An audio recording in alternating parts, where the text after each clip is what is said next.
This YouTube channel is dedicated to the history of Pukekura Park, New Plymouth. There are many points of interest, and a number of extraordinary people, including administrators, curators, and donors, and they all have a story to tell. The park was established back in 1875, and this presentation is about how it all came about. Until 1875, New Plymouth was basically devoid of recreation areas. The emerging rugby fraternity were playing games on Poverty Flats, a lifeless piece of open ground on the site of the present-day Central School, and social functions like fetes and Christmas parties were generally held at private estates or farms owned by prominent locals. An example being, on January 15, 1874, the Church of England Sunday School held its annual festival on the ground of Brooklands, then owned by George Cutfield. In January of 1875, at the sitting of the Provincial Council, Robert Clinton Hughes, a young lawyer, who had just been voted onto the Provincial Council, was asked by his friend, Peter Elliott, to table a question relating to the availability of land for recreational use.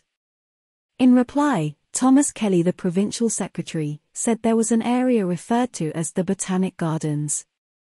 This area had been identified by Fred Carrington on his original survey of the town. The site is next to the Tehanui stream, adjacent to Pukekura Park. Things went quiet for a few months, however, some residents were making noises.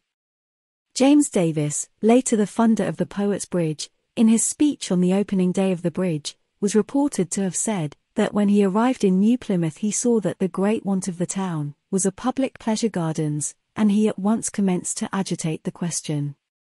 Also, sometime during May or June of 1875, a petition signed by 112 prominent residents, calling for a recreation area, had been presented to the Provincial Council. In the petition, the signatories vowed to look after any land given. It may well have been James Davis who initiated the petition. There had been a lot of talk about abolishing the system of provincial government, and the sitting of the Provincial Council in June of 1875 was possibly going to be the last chance to pass legislation. Thomas Kelly was out one day looking for a site to build an asylum. He had settled on the site, known as Fort Herbert, which lies on the hill behind the current east stand of the sports ground. At that time, the Pukekura Valley was devoid of trees, and he would have had a good view across it.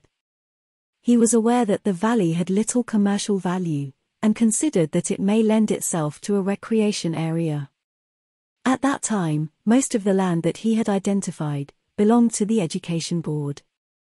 Kelly wrote to Fred Carrington, who was the superintendent at the time, laying out his vision. Following is an extract of the letter that Kelly sent to Carrington.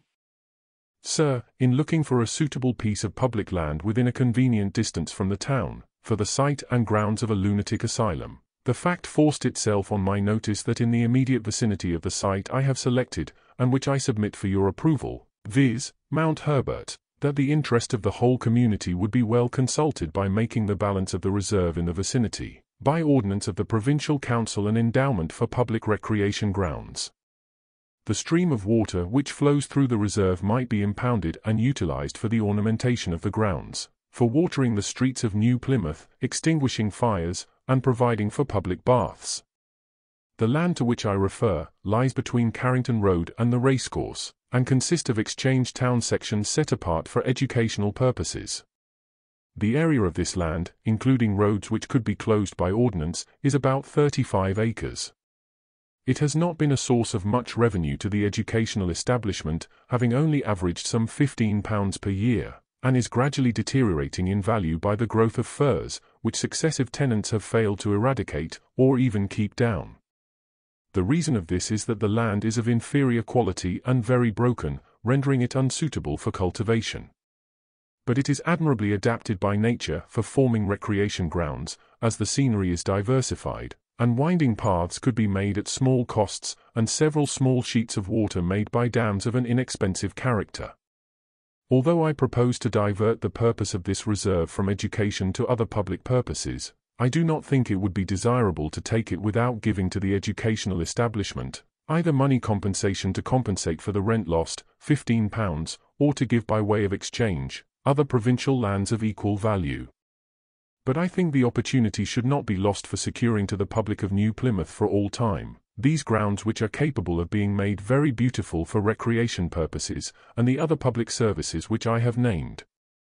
The land is situated less than half a mile from the centre of the town, and if suitable paths and footbridges were made it would be at once used by a large section of the public on holidays, and by the various public organizations on special occasions, such as Templars' Fêtes, Band of Hope, and the various denominational schools for the children's annual parties. Provisions could be easily made for making it accessible from various parts of the town, such as from the Carrington Road, from Liardit, Gover, and Wakefield streets. While these grounds might be made use of at a small cost to provide rational amusement to the public, the water, while affording a means of beautifying the grounds, could be utilized at a comparative small cost to furnish a supply for watering the streets, extinguishing fires, and providing for public baths, or even for supplying water for domestic purposes for the present population. But I propose to confine myself to the first-named purposes more within the menus of the provincial revenue.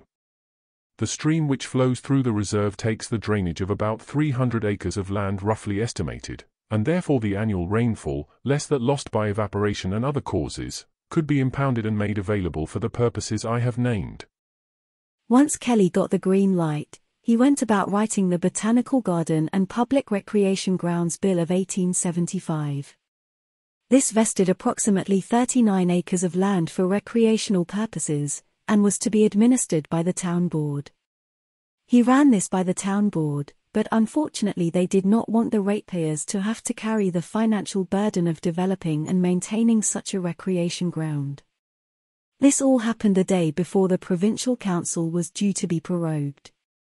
Kelly, disappointed with the town council, was ready to drop the bill.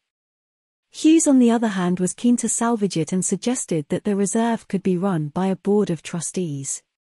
Kelly agreed to this, if by the next morning, Hughes could find 7 people to act as trustees.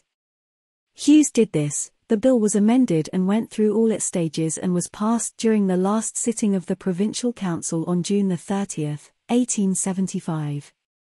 Even though the bill passed through the Provincial Council, it still had to be approved by the Governor.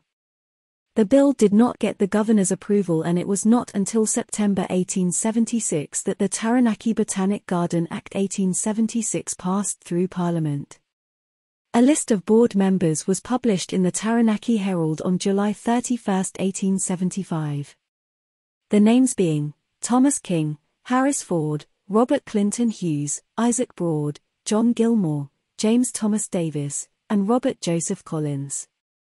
The first board meeting was held on Friday, September 30, 1875, at which it was agreed to meet the following Tuesday as a group to survey the land they had been granted. This was now estimated to be 47 acres. It was also agreed that the first work to be undertaken would be to erect a boundary fence. The board met as planned, along with Arthur Standish to survey the task ahead. The next morning, Hughes and Davis started to peg out the first path, Hughes Walk. There was a stream running through the park, and the idea was to run a path along the west side of the stream and have a second path at right angles up to the racecourse. Even though Hughes and Davis were eager to see progress, work on the paths did not start until 1876. To establish a good layout for the recreation ground, the board ran a competition, offering a £5 prize for the best plan. Reginald Bailey was the winner.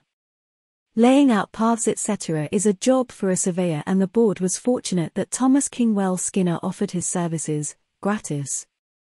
He spent many hours with his chain man over a period of 30 years, laying out different aspects of the recreation grounds. The first actual development in the recreation ground was the planting of a vineyard by Heinrich Bradecker. He was granted the lease of an acre of land behind the racecourse in what is now Stainton Dell. The vineyard was not successful and was abandoned a few years later. Bradecker moved to Hokianga, where he did establish a successful vineyard.